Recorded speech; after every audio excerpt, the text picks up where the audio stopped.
शहर के जाने माने रईस हीराचंद और उनकी पत्नी सुजाता की चमचमाती महंगी कार बंगाल की एक पुरानी बस्ती की सुनसान गली में एक बेरौनक से पुराने मकान के बाहर आकर रुकती है। सुजाता, ये तुम मुझे किस जगह लेकर आई हो? ये तो कोई गरीबों की बस्ती लगती है, यहाँ ऐसा क्या है?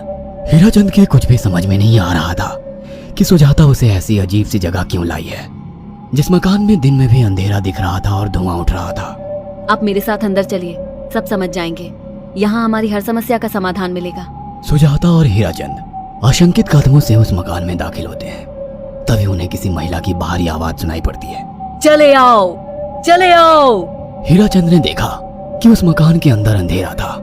अचानक हीराचंद की निगाह एक कमरे की ओर पड़ी, जिसके अंदर हल्की हल्की सी रोशनी आ रही थी और उस कमरे के अंदर से धुआं उठ रहा था। शायद उस कमरे के अंदर आग जल रही थी। ये किसकी आवाज है? यहाँ इतना अंधेरा क्यों है और ये धुआं कैसे उठ रहा है? मेरा तो यहाँ दम घुट रहा है। सुजाता और हीराचंद धीरे धीरे कदमों से उस कमरे के अंदर चले गए। अंदर वाले कमरे में बिखरे बाल वाली एक खूबसूरत सी बूढ़ी औरत सामने जल रही आग में एक मुर्गी की गर्दन काटकर उसका खून गिरा रही थी और मुर्गी का शरीर छटपटा रहा था। ये देखकर सुजाता को उबकाई आने लगी। हीराचंद ने सुजाता की ओर देखकर कहा, तुम ही मुझे यहाँ लेकर आई हो और खुद ही घबरा रही हो। कौन है ये भयानक सी शक्ल वाली औरत और हम यहाँ क्यों आए हैं? अचानक उस औरत ने एक झटके में मुर्गे की गर्दन धड़ से अलग कर दी। ये देखकर सुजाता के मुंह से चीख निकल गई और सेठ हीराचंद भी सहम गया।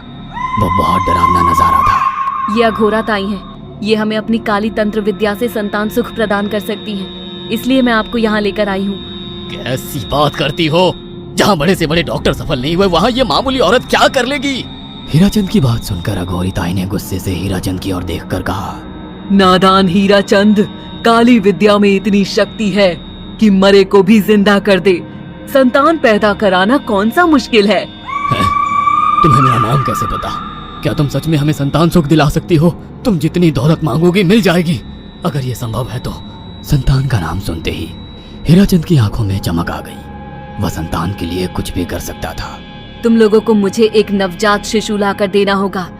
मैं उस शिशु की बलि चढ़ा दूंगी और फिर वही शिशु तुम्हारे घर में फिर से जन्म लेगा। नवजात शिशु की बलि का नाम सुनते ही सुजाता और हरिचंद डर के मारे सिहर गए, पर उनकी आंखों में उनकी संतान का सपना ज्यादा बड़ा था। वो सब करने को तैयार थे। अघोरा ताई, आप जैसा कहेंगे हम वैसा करेंगे। बस हमें संतान सुख दिला दो। बिना वारिस के हमारी दौलत किस काम की? संतान सुख के लिए अंधे हो चुके सुजाता और हरिचंद अपनी नौकरानी शीला से एक नवजात बच्ची चोरी करवा के अघोरी ताई को दे देते हैं।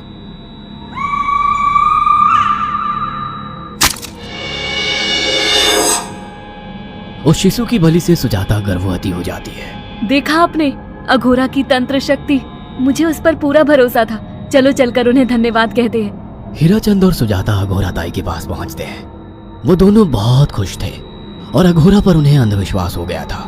अघोरा ताई, आप महान तंत्रिका है।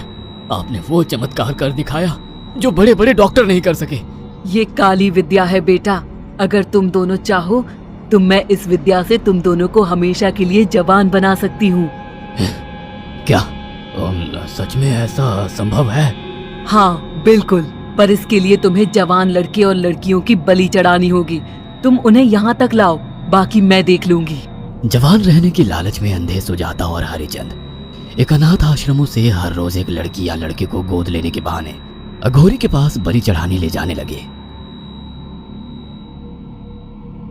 और एक दिन अघोरी ताई ने हीराचंद और सुजाता से इंसानी मांस खाने को कहा। पूरी तरह से इंसान से हैवान बन चुके अब वो दोनों इंसानी मांस खाने के लिए तैयार भी हो गए। ये गर्म खून और मांस खाकर तुम लोगों की उम्र भी बढ़ जाएगी। खाओ इसे। हाँ, सच में ये इंसानी मांस बड़ा स्वादिष्ट है। अघोरा ने अपनी बातों में फंसाकर सुजाता और हरिचंद को नरभक्षी बना दिया था। वो तीनों हर दिन बलि चढ़ाकर खून पीकर मांस खाने लगे। नौकरानी शीला भी नए शिकार लाने में उनकी मदद करती थी, मगर एक दिन शीला को शिकार नहीं मिला। मेम साहब, आज एक भी शिकार हाथ नहीं लगा और मैं बहुत थक गई हूँ और घर जाकर थोड़ा आराम करना चाहती हूँ। कोई बात नहीं शीला, एक छोटा सा काम है, तुम हमारे साथ चलो, लौटते में हम तुम्हें घर छोड़ देंगे। जी मेम साहब। शीला नहीं जानती थी कि शिकार नहीं मिलने से सुजाता और हरिचंद अंदर से बौखला गए थे और उनके दिमाग में एक शैतानी चाल चल रही थी। सुजाता, ये बेहोशी की दवा है। शीला के कार में बैठते ही तुम उसे सुंघा देना। आज हमें इसी की बलि देनी होगी। इसने हमारे यहाँ का बहुत खाना खाया, अब हम लोग इसे खाएंगे। वैसे भी ये आगे चल के हमारे लिए खतरा बन सकती थी। कार में बैठते ही सुजाता शीला को बेहोश कर देती है और वो लोग सीधे अघोरी ताई के यहाँ पहुंच जाते हैं, जहाँ अघोरी ताई शीला की बलि चढ़ा देती है और तीनों मिलकर उसे नोच कर खाते हैं। अघोरी ताई, हमको बलि चढ़ाते हुए पूरा 1 साल हो गया है। हमारा बेटा भी साल भर का हो चुका है। अब और कितनी बलि देनी होगी? बस एक आखिरी क्रिया और बची है, उसके बाद तुम दोनों हमेशा के लिए जवान हो जाओगे। कैसी क्रिया अघोरा ताई? 3 दिन बाद सूर्य ग्रहण है। हमें पास के घने जंगल में एक विशेष क्रिया करनी होगी। उसके बाद तुम लोग कभी बूढ़े नहीं होगे।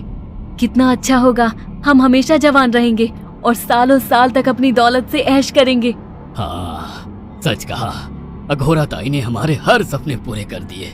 3 दिन बाद बंगाल के बियाबान जंगल में कोहरे और ओस से भीगे पेड़ों के बीच एक घने बरगद की बेलों पर कटे इंसानी सिर लटक रहे थे, जिसमें से खून टपक रहा था। काले जादू का सामान भी रखा था। कितनी भयानक जगह है ये, हर तरफ कटे हुए सर लटक रहे हैं। थोड़ी देर में सब समझ जाओगे। बैठ जाओ और मेरे साथ ये मंत्र दोहराओ। ओ, अघोरा, ये किन लोगों की कटी हुई गर्दनें हैं? आप यहाँ क्या करने वाली हो? हीराचंद की बात सुनकर अघोरा जोर जोर से हंसने लगी और उसने एक शैतानी हंसी हंसते हुए हीराचंद की ओर देखकर कहा, तुम जैसे ही लोगों ने अपनी इच्छाओं को पूरा करने के लिए इन लोगों की बलि चढ़वाई है और फायदा उठाया है। अब तुम दोनों आंखें बंद करके यहाँ बैठ जाओ और मेरे साथ मंत्रों को दोहराते जाओ। अघोरा ने सुजाता और हरिचंद को वशीकरण मंत्र और काले जादू के इस्तेमाल से सम्मोहित कर दिया और देखते ही देखते वो एक भयानक डायन में बदल गई और चीखती हुई बोली, अब मैं तुम दोनों की बलि चढ़ाकर अमर हो जाऊंगी, क्योंकि तुम लोगों ने 100 लोगों की बलि का खून पिया है। देखते ही देखते उस डायन ने फरसे से एक एक करके सुजाता और हरिचंद की गर्दन काटकर जल रही आग में बलि चढ़ा दी और उनका गर्म खून पीने लगी। जब तक तुम जैसे मूर्ख और लालची लोग अपने फायदे के लिए दूसरों को मेरे पास लाते रहेंगे, मैं उनका फायदा उठाकर ऐसे ही उनकी बलि चढ़ाती रहूंगी। दरअसल अघोरा एक डायन थी और अपना स्वार्थ पूरा करने के लिए उसने हीराचंद और सुजाता की लालच का फायदा उठाकर उनकी भी बलि चढ़ा दी। बुरे काम का बुरा ही नतीजा मिलता है।